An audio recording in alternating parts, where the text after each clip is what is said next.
Invested Interprets offers accessible introductions to complex community issues and community development concepts. This series provides brief, informative explainers on community building topics to help practitioners, advocates, policymakers, and the public understand emerging concerns and promising pathways to creating stronger, more inclusive local economies.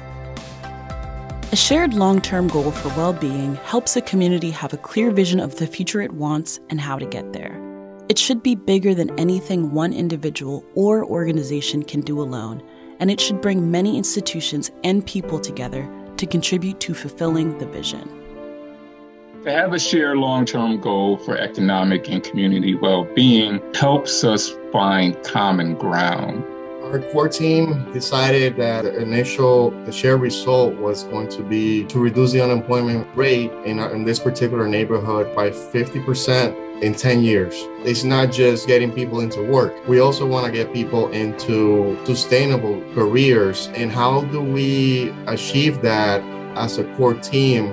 Bringing in strategic partners, bringing the resources that people need into the community. And that's what our focus has been. When we first started this initiative, one of the main things we wanted to focus on is getting community input. A lot of times you will see where community outreach has taken place after people already decided basically what they wanted to do.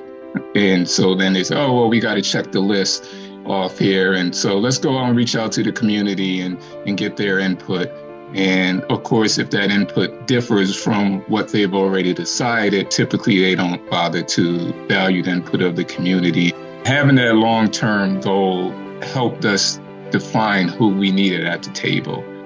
We needed many people from different sectors: housing, employers, economic development, education, and also the workforce development. We did surveys, we had conversations with folks. At the end of the day, what we found out was there was a lot of common elements as to why people were not being employed or making the type of income that they were making. We want to make sure that we're serving this community that has been underserved for several years. Without a shared result, we don't have a vision of where we're going and what we have to do to get there. Having that openness, being able to listen and being able to act upon that feedback is extremely important. And I believe that's how you build community trust. I think you have to be genuine about your approach. You have to be genuine about your intentions. And if that's not the case, then you're not doing the work.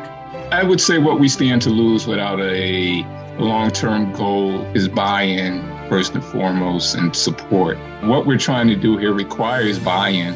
And so if we don't have this, then what we're trying to do is not going to be accomplished.